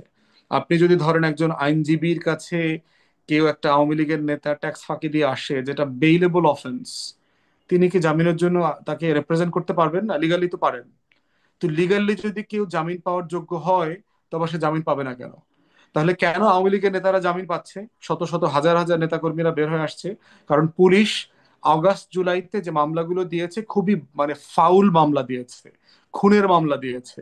ধরেন সালমান এফ রহমানকে একটা খুনের মামলা ধরায় দিচ্ছে, আনিসুল হককে খুনের মামলা ধরায় দিচ্ছে, দীপুমণিকে দুইটা খুনের মামলা ধরায় দিচ্ছে। এগুলো তো সাস্টেইনেবল না। রং মামলা দিয়েছে, রং অভিযোগ দায়ের করছে, যেটা আপনি আলটিমেটলি জামিন না দিয়ে এই আসামির ক্ষেত্রে কোনো বাস্তবতা নাই। তাই কাঠামোগত বাস্তবতায় ফিরতে হবে দিন শেষে, দীর্ঘমেয়াদের সমাধানে খুঁজতে হবে। কোনো জি। শর্টকাট এই বাস্তবতাতে নাই। জি, শর্টকাট, এখন এই শর্টকাটের বিপরীত যেটা মানে আর কত দীর্ঘ সেই সময়টা, সেটি একটু মাসুদ কামাল আপনার কাছ থেকে শুনতে চাই। এতদিন যেই আলোচনাটা আসছিল আওয়ামী লীগের নানান রকম অত্যাচার অনিয়মের কথা এতক্ষণ আলোচনা হচ্ছিল, এবং তারপর আওয়ামী লীগ তাড়াতে তাড়াতে বা আওয়ামী লীগের তৈরি অস্থিরতা সেটি মোকাবেলা করতে করতে আবার একটা দীর্ঘ সময় আমাদের এখানে কি স্বস্তি, মানে আমাদের দেশে কি স্বস্তি ফেরা, সেটি কি একটা মানে দেখেন, দুরাশা? ডক্টর ইউনূস কিন্তু তার দ্বিতীয় ভাষণে একটা কথা বলেছিলেন, যখন তিনি সংস্কারের কথাটা বললেন, যখন সংস্কার কমিশনগুলি করলেন না প্রথমবার, তখন উনি বলেছিলেন যে সবচেয়ে আগে সংস্কার করতে হবে, আমাদের নিজেদের সংস্কার করতে হবে। ডক্টর ইউনূস এ পর্যন্ত দায়িত্ব নেওয়ার পর যতগুলি কথা বলেছেন, এটা হলো আমার কাছে মানে $1,000,000 একটা সেন্টেন্স ছিল এটা, যে আগে আমাদের নিজেদের।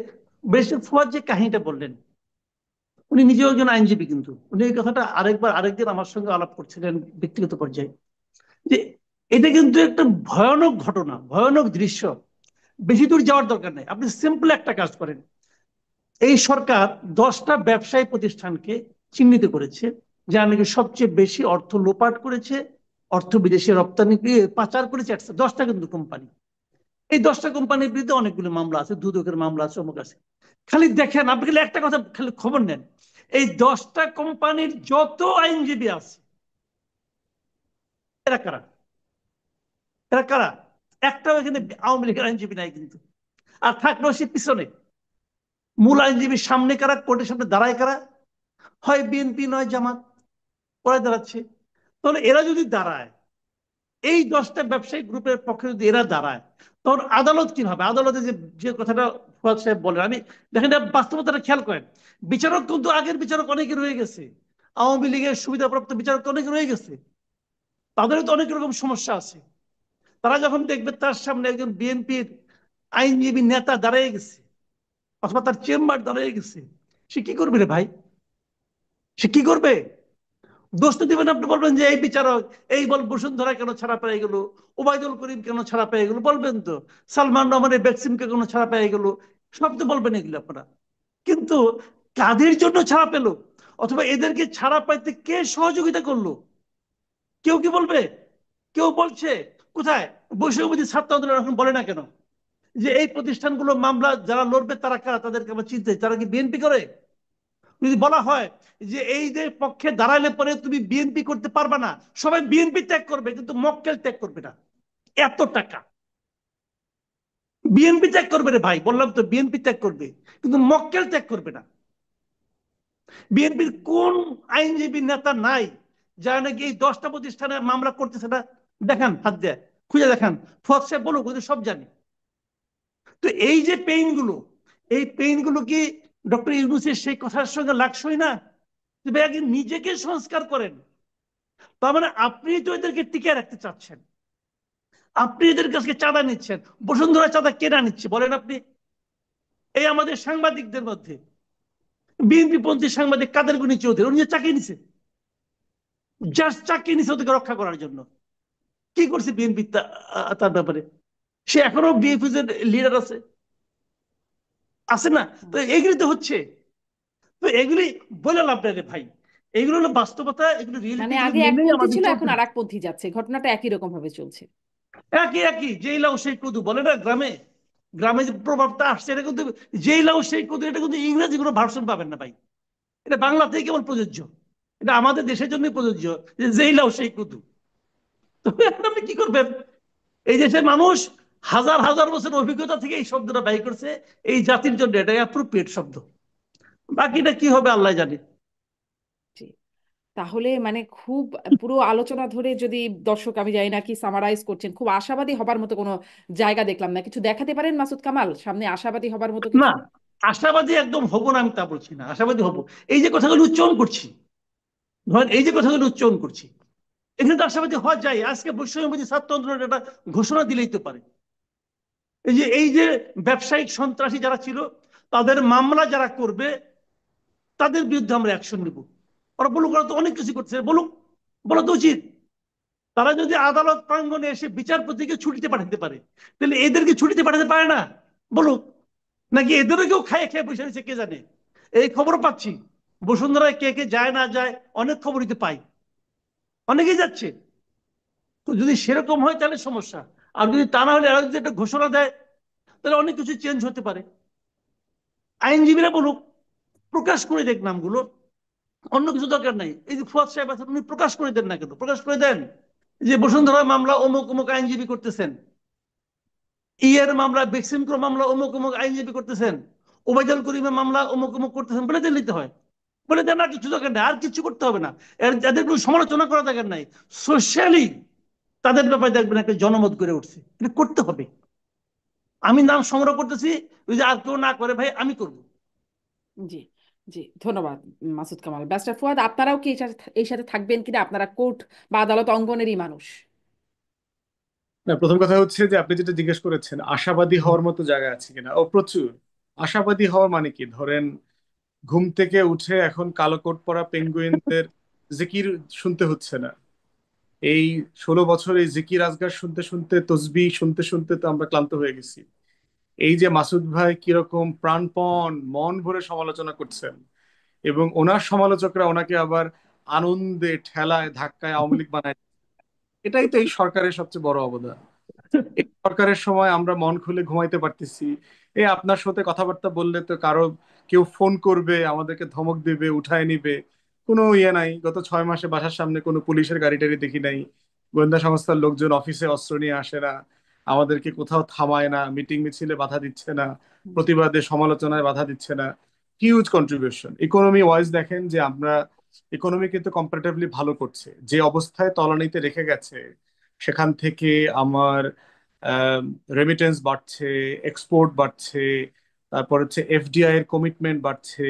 ইন্টারন্যাশনাল অর্গানাইজেশন গুলো দেখেন, গত কয়েকদিনে ওয়ার্ল্ড ব্যাংকের ডেলিগেশন আসছে, স্ট্যান্ডার্ড চার্টার্ডের ডেলিগেশন আসছে, বিভিন্ন রাষ্ট্রদূতরা এসে দেখা করছে, এবং যে কনফিডেন্স বুস্ট করছে আমাদের রাষ্ট্রের ব্যাপারে, আমাদের সরকারের ব্যাপারে, এটা হিউজ। এবং প্রফেসর ইউনূসের যে ইমেজ আছে, আমরা টার্কিশ কোম্পানিকে দেখলাম গত সপ্তাহে আপনার বিশাল ইনভেস্টমেন্ট নিয়ে আসছে, সেখানে কয়েক হাজার মানুষের, আমাদের আমাদের জনগণের চাকরি বাকরির ব্যবস্থা হবে। হুম। তো আশাবাদী হওয়ার প্রচুর। একটা বিষয় হলো যে তর্ক, কিন্তু আবার এই রিপোর্টে দেখছি বিনিয়োগ কমছে। গত 11 বছরে সর্বনিম্ন বিনিয়োগ, গত বছরের তুলনায় আহ, ঠিক মনে করতে পারছি না কত শতাংশ যেন কম বিনিয়োগ, 71% সম্ভবত কম বিনিয়োগ, রেভিনিউ কালেকশন কমছে। কেন বিনিয়োগ কমছে কেন, ধরেন আপনি এটা গত বছরের মানদণ্ডে করছে। গত বছরের মানদণ্ডটা কি, আপনার কালো টাকা সাদা করা, আওয়ামী লীগের গত নেতা 11 বছরে এটা স্যাংশন, সর্বনিম্ন বিনিয়োগ। গত কয়েক বছরের স্যাংশনের পরে আওয়ামী লীগের লোকজন যে আবার বিদেশ থেকে টাকা ফিরায় নিয়ে আসছিল, এই বাস্তবতাগুলো তো আপনাকে বিবেচনায় করতে হবে আর কি, যে টাকাটা আসলে কোথায় বেড়েছিল আর কি। তো সেইখানে আমরা দেখতে পাচ্ছি যে সবচেয়ে বড় জিনিস হচ্ছে যে ভোট দেওয়ার একটা সম্ভাবনা তৈরি হয়েছে। আমরা আবার একটু গণতন্ত্রের পথে ফেরত যাচ্ছি। যেই তর্কগুলো আমার 90-তে শেষ করে ফেলা দরকার ছিল, সেই তর্কগুলো আমাকে আবার করতে হচ্ছে। অতএব আশাবাদী হওয়ার মতো 101টা জায়গা আছে।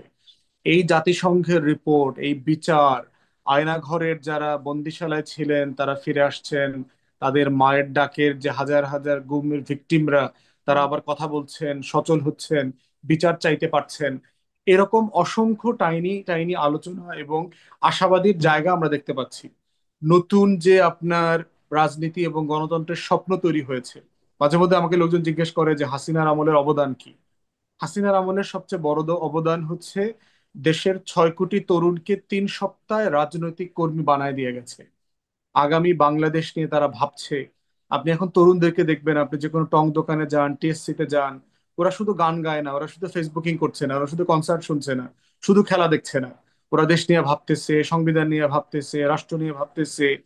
তো এই যে একটা বিশাল ডিসএনফ্রাঞ্চাইজ তরুণ তৈরি হয়েছিল বাংলাদেশে, যারা এখন রাষ্ট্র নিয়ে ভাবছে, তর্ক করছে, আলাপে আসতেছে। এবং এই যে বৈষম্য বিরোধী ছাত্র আন্দোলন, নাগরিক কমিটির হুম। রাজনৈতিক সমালোচনার জায়গাটা যদি বাইরেও রাখেন, এই যে লক্ষ লক্ষ তরুণ এই প্ল্যাটফর্মের সাথে রাষ্ট্র গঠনের আকাঙ্ক্ষা সাপেক্ষে যে যুক্ত হচ্ছে, এটা কিন্তু একটা রাষ্ট্রের জন্য একটা বিশাল রিসোর্সের জায়গা। রাষ্ট্র আকারে আমরা সেটা কাজে লাগাতে পারবো কিনা, সেই জায়গাটা মানে আমাদের আমাদের সবার একটা কালেকটিভ লিডারশিপের জায়গা যদি এখানে থাকে, এটা আশাবাদী হওয়ার মতো একটা ব্যাপার। জি, ব্যারিস্টার ফুয়াদ, অনেক ধন্যবাদ। আশাবাদী হওয়ার জায়গাগুলো আসলে একটু বেশি করে শুনতে চাই, যে আশাবাদী হওয়ার কিছু আছে কিনা। নানান রকম নৈরাজ্য অস্থিরতায় মাঝে মাঝেই মানুষ হতাশই হয়ে যায় কিনা, এই জন্যই বারবার এই প্রশ্নগুলো আপনাদের কাছে করবার চেষ্টা করি। অনেক ধন্যবাদ ব্যারিস্টার ফুয়াদ, অনেক ধন্যবাদ মাসুদ কামাল, আপনাদের দুজনকেই ধন্যবাদ। ধন্যবাদ দর্শক এতক্ষণ সাথে থাকবার জন্য। আজকের মতো বিদায় নিচ্ছি।